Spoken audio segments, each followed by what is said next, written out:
was building my armor. Hi, Melanie. How are you? Hi, I'm good. How are you?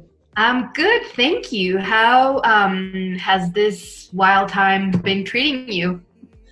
Well, it's so strange, I think, isn't it, for everybody? Yeah. I found it challenging at times, and I'm just trying to, really find the positives within this. I've had a lot more contact with some friends and family, even though we're all quite isolated from each other. I think it's important to stay connected and to be there to support each other. You just have a new single out, so I bet you were going to be doing a lot of promo, and now you're doing it this way. Yeah, absolutely. It's come at a very interesting time. The song was due to come out, and I did have a huge promo schedule planned. I was traveling, I was in Australia, then I was on my way to Los Angeles when things really started to gather pace, and I had to come home quite quickly. I have a little girl, and once lots of places went into lockdown, it was important to get home. So it's been interesting, trying to promote the song. Yeah, it's been hard, but I think it's been good. I kind of feel like I feel a lot closer to people, even though we're so far away. Let's talk about this song. I really like the lyrics. It just seems like you really just had to get everything out there, huh? Yeah, absolutely. I think I've always been honest. I've always tried to be very honest with my thoughts and my feelings through my music. But I suppose after many, many years and lots of great experiences working in music, both with the Spice Girls and as a solo artist, I just feel really brave and ready to talk about things that I've not talked about before. And I think doing the stadium shows with the girls last year really gave me the opportunity to be Sporty Spice again.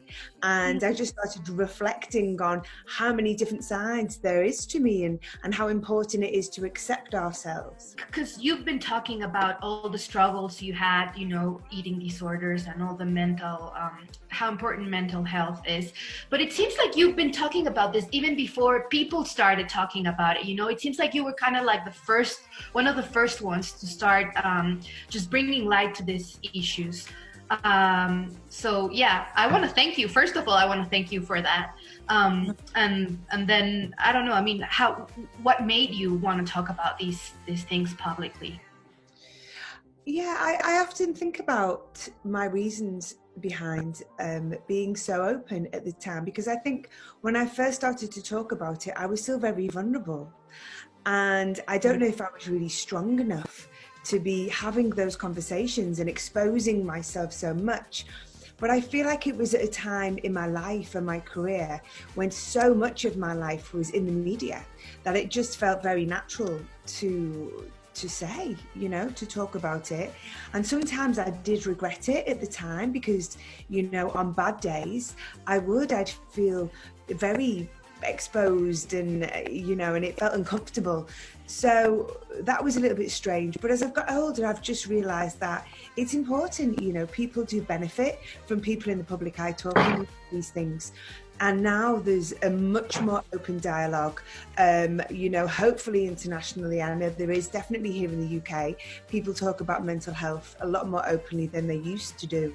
It just seems like before we had to be perfect so that people would look up to you. And now it just seems like you connect with your audience and with people and even with friends through our weaknesses. Well, we're all human, aren't we? And we all have insecurities, and the sooner we all acknowledge that and support each other, which I think, this awful situation is seeming to do that, then I hope that will be a benefit moving forward and be a good thing for the world. Let's talk about the video for Who I Am.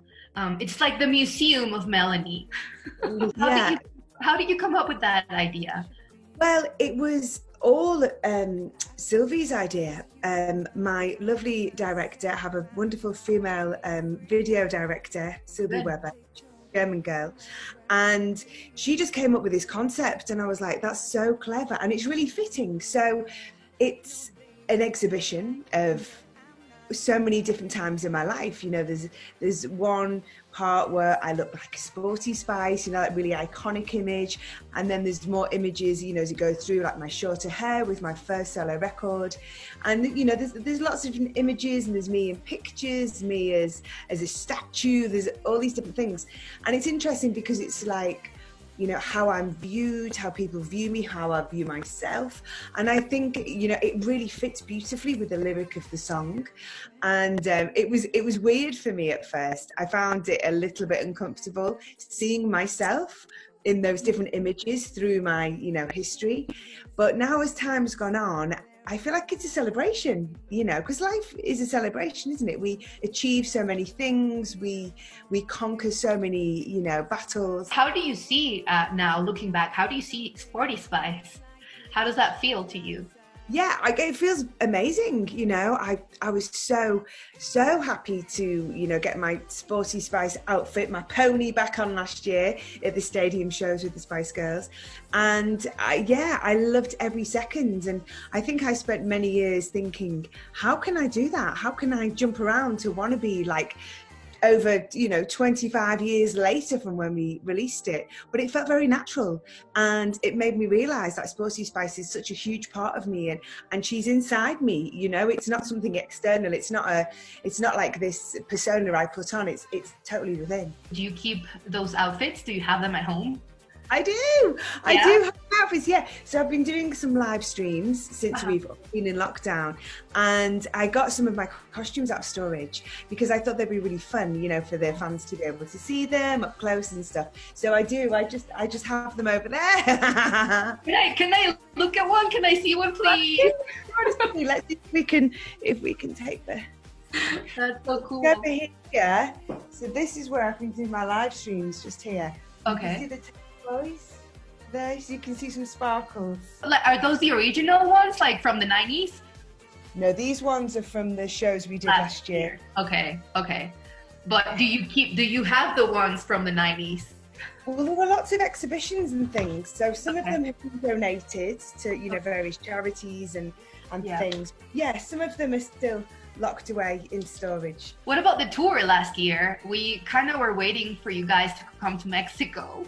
Well, it was incredible. It was so much better than we ever expected. We knew it was going to be fun. We were very excited to put on a really great show, but it was mind-blowing. And it's absolutely my hope and dream that we do more and we travel to other territories, including Mexico.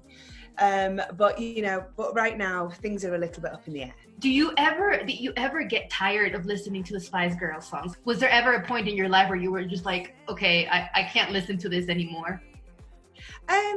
You know, I don't really listen, you know, I don't choose to listen to Spice Girl songs, but then I don't choose to listen to my solo work as well. You know, like if I'm making a record, I listen to it a lot because obviously, you know, we're doing mixes and trying to get everything sounding how you want it to sound. But saying that, if I hear a Spice Girl song on the radio or if it's being played in a shop somewhere, then I always love to hear them. And I play them when I DJ because I've been DJing for a couple of years, and it's really fun to get a couple of Spice Girl songs in the set. When you DJ, how do you build your sets? Do you pre-plan them, or is it something like you're vibing and you're feeling the crowd? I always pre-plan. I've only been DJing for 2 years, so I'm still a little bit of a beginner. And so when it comes to the technical aspect, you know, I have to keep things quite straightforward. I don't want to like overcomplicate everything. So what's your go-to song, like the one that can't be missing from your sets? Oh, that's a good question. I mean, I tend to end on the Prodigy, which is like one of my favorite like dance acts. So yeah, we like a bit of Prodigy. Everyone loves Prodigy. I feel, and didn't The Fat of the Land come out at the same time as the Spice Girls debut? I think it did, yeah. I think it was around 96, yeah. I spent that summer in England. I was learning English. I think I was 16. And I was learning English in England, and so it was the Spice Girls, the Prodigy, and also OK Computer. I remember that. Oh yeah, another great record. Clearly. You recently gave an award to Billie Eilish, right? How was that? Are there any other like new artists that you've been listening to that excite you at the moment? Yeah, well, Billie, of course, you know, she is just incredible. And I've been a fan of hers for a few years. And I went to see her last year, so 2019. I saw her in a theatre in the UK. And she was already huge. She'd already outgrown that size of venue. So that was really special. That felt like a real privilege to see her in somewhere so intimate. And yeah, I've just been following her career, and it was so lovely to present the award to her. So yeah, I'm a big fan of hers. I'm very proud of how well she's doing. I was able to chat to a young artist who's been releasing music, I think, since around 2016. But last week she released her first studio album. A girl, she's a British girl, Japanese British girl called Rina Sawayama. Okay.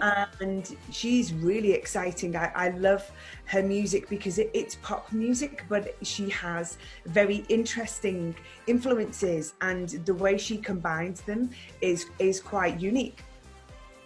Thank you so much for this. I have to say, you were always my favorite Spice Girl. Very much. Thank you so much. Take care. Thank you. Bye-bye. Bye-bye. Mix, mix, mix.